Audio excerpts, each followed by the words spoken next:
देखिए, इस क्वेश्चन के अंदर 2-3 चीज़ें समझिए। सबसे पहले तो देखिए आर टू आर यानी real number two real number ये फंक्शन डिफाइन किया जा रहा है। इसको हम मैथमेटिकली और ग्राफिकली दोनों तरीकों से समझते हैं। सबसे पहले अगर मैं y1 इक्वल्स टू y2 लेकर चलता हूँ तो 10 minus x1 square equals to 10 minus x2 square से मुझे मिलता है x1 square equals to x2 square जो मुझे x1 equals two plus minus x2 दे रहा है। अब क्योंकि यहाँ पर 2 रिजल्ट आ गए हैं, इसका मतलब ये फंक्शन 1-1 तो नहीं हो सकता है। ऑब्वियसली ये देखते ही हम बता सकते थे जब इवन पावर्स होती हैं तो x की वैल्यू क्योंकि आर टू आर डिफाइन किया जा रहा है तो x की वैल्यू मैं +2 पुट करूं या -2 मेरे पास y का सेम आंसर आएगा।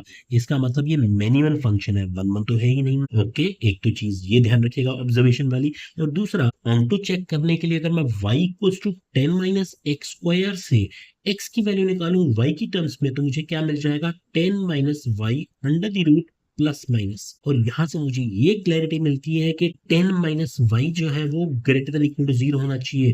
That means y should always be less than equal to 10। ये तो हुई इसकी रेंज, यानी कोड में आर और रेंज क्योंकि इक्वल नहीं है इसका मतलब फंक्शन ऑन टू भी नहीं है। ना तो ये 1-1 है और ना ही ऑन टू है। वहीं अगर मैं इस फंक्शन को ग्राफिकली चेक करता तो इससे बहुत कम टाइम में बता सकता था कि ये फंक्शन ना तो 1-1 है और ना ही ऑन टू है। कैसे? y equals to 10 minus x square से मैं डायरेक्टली बता सकता हूँ कि ये x square equals to 10 minus y या फिर यूं कहिए माइनस वाई माइनस 10 एक पैराबोला को रिप्रेजेंट कर रहा है। कौन सा वाला? जो कि नीचे की तरफ ओपन होगा और उसका ये वर्टेक्स जो होगा वो 0,10 पर होगा। तो यहीं से मैं बता सकता हूँ हॉरिजॉन्टल लाइन टेस्ट से कह लीजिए ये दो अलग अलग एक्स के लिए सेम वाई मुझे मिल रहा है तो इसका मतलब फंक्शन 1-1 तो नहीं हुआ। और दूसरा ये 10 से ऊपर तो जा ही नहीं रहा है, इसका मतलब वाई की जितनी भी वैल्यूज 10 से ऊपर है उनके लिए एक्स है ही नहीं। तो सीधा सीधा ये भी पता चल गया कि ऑन टू भी नहीं है। तो इनमें से कौन सा मेथड आपको इजी लगा कमेंट करके जरूर बताइएगा।